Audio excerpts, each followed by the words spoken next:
Lisons aujourd'hui, Matthieu chapitre 5, le verset 13.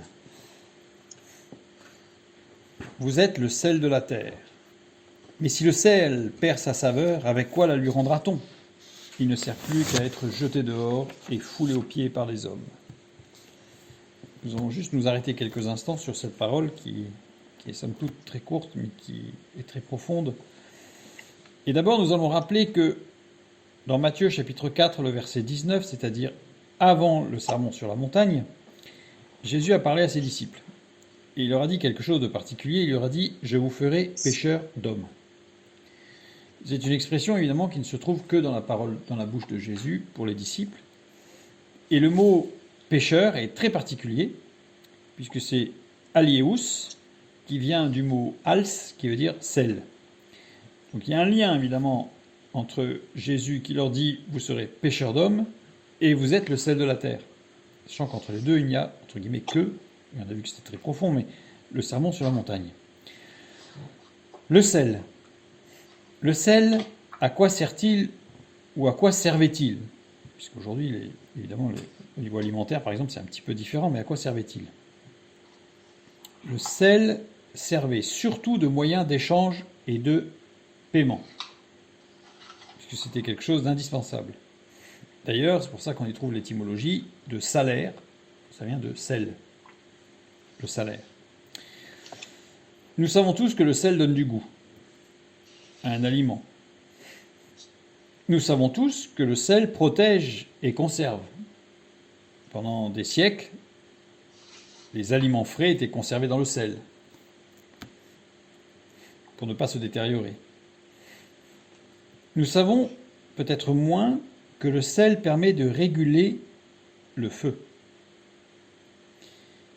Quand on met du gros sel sur des braises, on ravive le feu.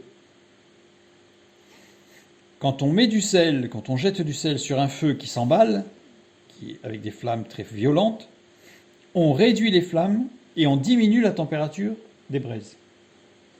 Donc ça veut dire que le sel, en fait, est un régulateur du feu. Un autre aspect pour le sel qui est très intéressant, c'est que le sel était utilisé aussi par le potier. Quand le potier faisait une poterie, et quand il l'avait terminée et qu'il la cuisait, il jetait du sel sur la poterie au fur et à mesure de la cuisson, ce qui permettrait de rendre la poterie imputrescible et brillante, belle. Nous sommes le sel de la terre. Nous devons donner le goût de la vie dans cet environnement si morbide, si dépressant, si dépressif, qui nous amène à...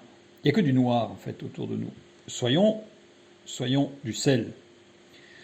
Soyons aussi ce sel qui protège et conserve la vérité.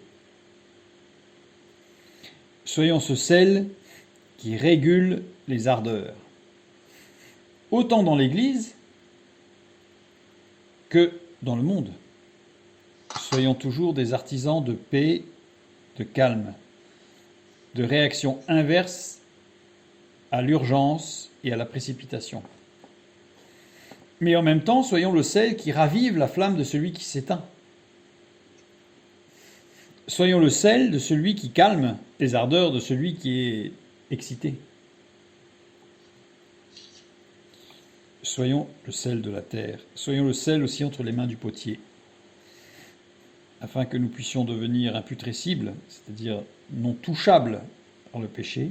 Petit à petit, nous sommes libérés du péché, et que nous puissions aussi amener ceux qui nous entourent à vivre la même expérience de vie, de régénération et de liberté par rapport au péché. Ce petit verset désigne beaucoup de choses. Continuons avec le verset 14. Vous êtes la lumière du monde. Une ville située sur une montagne ne peut être cachée, et on n'allume pas une lampe pour la mettre sous le boisseau, mais on la met sur le chandelier, et elle éclaire tous ceux qui sont dans la maison. Que votre lumière luise ainsi devant les hommes, afin qu'ils voient vos bonnes œuvres et qu'ils glorifient votre Père qui est dans les cieux. Nous allons nous arrêter encore ici. Le mot lumière, ici, vous êtes la lumière du monde, le mot phos, désigne quelque chose qui brille, donc une lumière, mais surtout quelque chose qui rend manifeste la vérité, la réalité des choses. Sans la lumière, on ne voit rien. Sans la lumière, on ne peut pas connaître la réalité des choses qui nous entourent. Donc, soyons cette lumière, évidemment. Mais ce qui est intéressant, c'est que cette lumière nous dit que, Jésus continue, il va revenir sur la lumière après par rapport à la lampe, mais une ville située sur une montagne ne peut être cachée. Quelle est l'image de la montagne? Être proche de Dieu. Si nous sommes proches de Dieu, sur la montagne, cette lumière qui rend manifeste la vérité, qui rend manifeste peut-être malheureusement parfois l'horreur de certaines choses, mais pour amener justement à la vérité de la nécessité de venir à Christ, eh bien, sera manifeste pour tous. Et ensuite il continue. Et on n'allume pas une lampe pour la mettre sous le boisseau. Là, on est obligé de faire une petite pause et de voir que Matthieu est un évangile qui est spécifiquement adressé aux Juifs.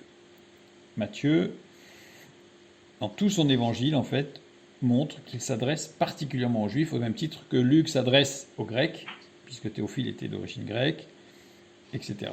Donc Matthieu, c'est plutôt pour les Juifs. Et ça va être un petit détail important, parce que le mot lampe ici, louknos, c'est une lampe qui est sur un support mobile, c'est une lampe qu'on déplace. Donc, on n'allume pas une lampe pour la mettre sous le boisseau. Le boisseau ici, modios, qu'est-ce que c'est? C'est une unité de mesure de blé. Une unité de mesure qui fait exactement 8 litres. C'est un détail qui est important parce que 8 litres, c'est exactement la mesure que le Lévitique nous donne pour la fabrication des pains de proposition qui sont dans le tabernacle. 8 litres. Et en face des pains de proposition, qu'est-ce qu'on a? La lampe, le candélabre, la ménorah, avec ses 7 flammes. Et il continue, mais on la met sur le chandelier, justement. Chandelier, louknia, qui là est quelque chose de fixe. La lampe que nous sommes, ce n'est pas quelque chose de mobile qui part un peu dans tous les sens. On doit rester toujours à éclairer les pains de proposition. Et les pains de proposition, c'est Jésus qui a dit « Je suis le pain ». Notre lumière doit toujours être sur Christ. Et ceux qui voient la lumière verront Christ, qui sera révélé par notre lumière, et pas autre chose.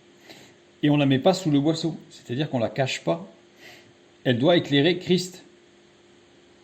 Le pain de proposition. Jésus s'adressait à des Juifs. Et les mots employés montrent que ça paraissait évident.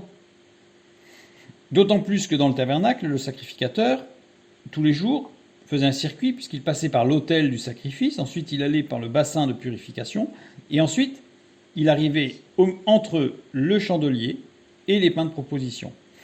Il passait du chandelier au pain de proposition, et ensuite il allait vers l'Arche de l'Alliance, au lieu très saint, ce qui formait une croix. Tous les jours, son déplacement faisait une croix.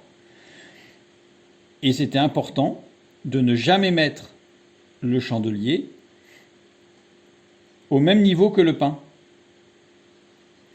Alors ça me fait penser à tout un débat sur la croix et le poteau, parce que si dans le tabernacle je mets le chandelier sous les pains, je n'obtiens plus une croix mais un poteau. Or Jésus est bien mort sur une croix, stauros avec le début du mot qui veut dire croix. Et le tau, c'est un T, c'est une croix en forme de T, non pas un X.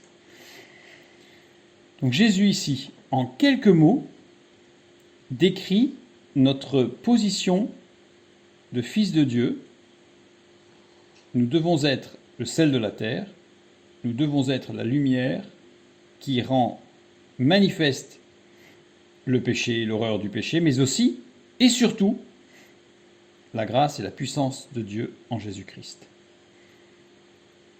Dans ces 4 versets.